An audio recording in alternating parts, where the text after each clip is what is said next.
عالسلامة أخوي. اهلا اهلا بك اهلا اخوي. اليوم باش نحكوا على العباد. برشا ناس تتشكى من الموضوع متاع كف تفتيش.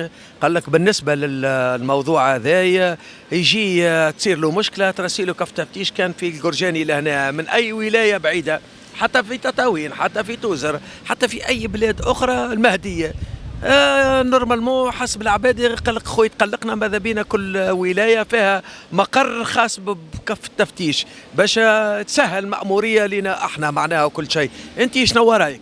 الساعة السلام عليكم، ان شاء الله الساعة ربي يوفقنا في القناة هذه بتاع الزواولة، قناة باهية ان شاء الله نلقاو المواضيع اللي تهمنا احنا، فهمت؟ لا اله الا الله محمد رسول الله. توا مو انسان مثلا نعمل مشكلته كذا عدى عقوبته منا، ما الدولة هي يا اخي ما تعرفش عدي وعدى ولا ما شنو، يقعد يخرج هو ويلقى روحه مشرشي ويجري يكف تفتيش ومنا، واذا كان في ولاية اخرى المشكلة يصنع وكذا. تعرضت لها انا المرة الماضية، ما هو في بالكم على النفقة، ونلقى روحي 3 شهور وانا امشي ويجي امشي ويجي امشي ويجي، تعرف شنو الريق بتاعي ولا حنظل. دبرت خدمه حاسيله فمني نباها ربي، فمني جريت على كف التفتيش، في الاخر اللي مشيت الخدمه وتدمر مستقبلي ويتنحى كف التفتيش هذا من بعد 3 شهور. وثاني باب فما حاجه اخرى زاده معطله مصالح العباد ومدمره العباد، هي حكايه هالبطاقه عدد 3. باهي تو انا ماني عديت مشكلتي وكذا مهما كانت، ماني خرجت، علاش تعملها لك البطاقه عدد 3 هذيك قدامي دمر لي بها حياتي؟ معناها نقعد انا ما يزي عديت حبسي وزيد نخرج لا نخدم لا نعمل حتى شيء ونتدمر. البطاقه عدد 3 هذه راهي من المفروض تقعد عند الداخليه. تو انت باش تخدمني علاش نجيب لك انا في بطاقه عدد 3 بتاعي؟ انت ماك باش تريني سواء عندي مشكله ولا كذا باش تقعد تخزر لي بها.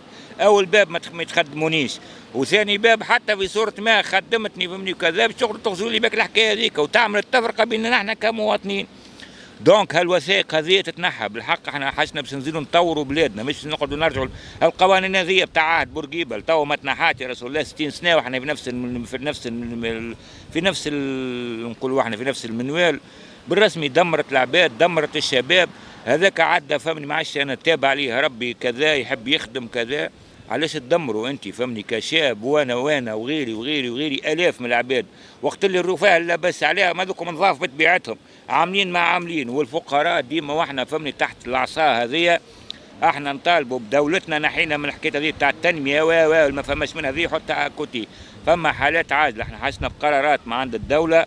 هالبطاقه عدد 3 تتلغى من القاموس التونسيه، من قاموس الاداره بتاع تونس تتلغى من تونس، ما عادش تتعطى.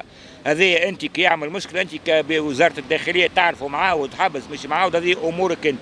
بينما في الحياه المدنيه سوق شغل كذا منا مهما كانت حتى باش نخرج لبرا كذا، هالبطاقه عدد 3 دي تتنحى.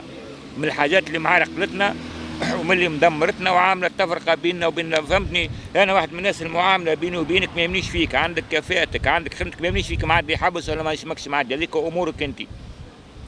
غلطت بطبيعتك باش تخلص، لكنه انا مدخلني باش نجي نعمل له الورقه هذه، انا نحط بها 6 سنين ولا 5 سنين. دي عندي مشكله من 2009 لتوا نعاني عليها، نلقاها في بطاقه 3 ولا شنو وكذا عليه هذا الكل. وعلاش الاداره مدخلها في البطاقه 3 بتاعي انا من اصله؟ دي مو ماضي هذاك سواء آليا بوسخه بكذا، نسيت وانا بيدي من مخي، تذكر عامله لي كل مره وانت محطيها لي قدامي الحكايه هذه عليه، فهمت؟ فما عباد يقولوا ثم يعني برشا عباد يقولوا وانها الحكايه هذه سياسه ممنهجه مفروضه من الغرب. حسب رايك انت اندرا، صحيحه الحكايه ولا تعطيل من اصحاب النفوذ فيها لغه مرجم يعني من الاداره التونسيه؟ هذه راهو نحيني من الغرب ونرموا في فشلنا وكل شيء نرموا فيه على الغرب خطيك. هذه منا فينا يحبوك ديما من اول الدنيا، الزوالي عبد مملوك. أيوة. الورقه هذه برا طلبها على اللباس علامتي، هم عدوا حبوساتهم وكذا وعملوا ولتوا مازالوا يعملوا في الشعوب وهم نضاف، واحنا هو ديما عندنا بطاقه 3. يا اخي توا ذاك سرق ولا عمل ولا كذا ما عدى حبس وتاب اموره، هذيك مشكلته هو. انا نعمل له في البطاقه 3 شنو معناه؟ معناه نحب نخليك ديما يا الطبقه الفقيره احنا هذه بتاعنا تبقى ديما تحت الصباط، والا بالفلوس بالرشاوي وكذا توا ينضاف، ولا باس عليه هذاك بيعته نظيف، ولا باس عليه. انا ماليش حتى اشكاليه في واحد لا باس عليه خرج من الحبس وتعرض لاشكاليه الكف التفتيش ولا بطاقه كذا، كان احنا الطبقه الشعبيه هذه العامه. دونك احنا نأسوا على العدل نطلبوا من اعلى هرم في السلطه هالورقه هذه ينحوها كومبليتمون. عدى حبس ما يخرج من الحبس الا ما ينضاف، الا ما يخلص قديمه وجديد وكذا وكف تفتيشه، خرج للبرا راهو مواطن عادي. ماهوش كهرباء انا باش نعمل له روداج، عامين روداج 3 سنين روداج بشر، خرج من الحبس عدى حبس وصي كان في الحبس هذاك السجين، خرج للبرا عدى عقوبته وخرج للبرا، دونك مواطن عادي مدني كيما هذاك كيما ذاك كيما ذاك، الكلنا تحت طاية القانون واللي يغلط يخلص. لا نطلب عليه بطاقة عدد 3 ولا نطلبوا عنده معاش انا بالصح ولا كذلك امور اخرى اليه انت تعملها كدولة. اما انا مواطن عادي، انا كي نقعد انا وياك ما يهمنيش فيك انت سواء معدي حبسك ولا كذا، ولا ما يهمنيش فيك شنو بالضبط، باش تغلط في حقي بطبيعتي فما قوانين وفما دولة وفما هياكل تعاقب، فهمت؟ لكن انا ما يهمنيش فيك، مطالب باش نخدم كيما السيد هذاك، كيما انا، كيما الناس الكل، عنده الحق في الخدمة، عنده الحق في السفر، عنده الحق عنده الحق في الحياة الكريمة، فهمت؟ ما نجيش انا نعمل له الحكايه هذه ونعرقل له حياته كذا كذا، هذا من الظلم اللي قاعده تتعرض له الطبقه بتاعنا، احنا نحكوا على الزواوله، خاطر ما شنو هو المطلوب من اصحاب النفوذ واصحاب السلطات في تونس؟ يا ودي انا ماهيش دولتي يا اصحاب النفوذ، انا عندي دوله وعندي قوانيني وعندي وزارات وعندي رئيس دوله، ما يهمنيش في اصحاب النفوذ هذاك اموره، انا دولتي فهمني ما دامني عايش في الدوله هذه وحامل الجنسيه هذه، عندي قوانين لازم تبدلها لي للصالح العام، تنحي لي حكايه الكف التفتيش والرويق هذايا وتمشي تعمل كف تفتيش واحد هذه انت كدوله تنحاها اليا، خرجت من الحبس انا سي ما عادش نحب ندخل في المتاهات هذيا، وهالبطاقه عدد 3 هذه تنحيها لي وتسهل لي اجراءاتي وتسهل لي اموري باش ترحب بيا، خليني نعاود نندمج نعيش، ما ترجعنيش للهم هو بيدو، فهمت؟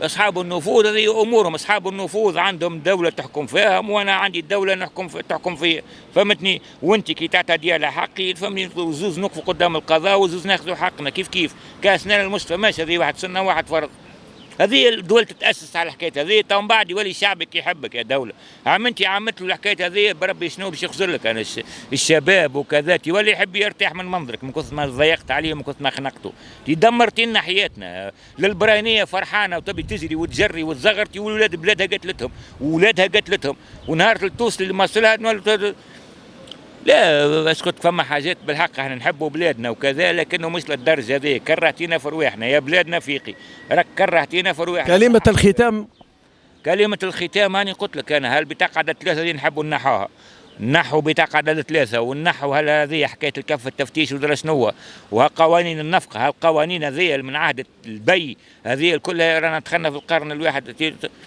دخلنا في 2023 حتى وداخلين في 2024 واحنا تو مازلنا بقانون ماشي من عام 1956.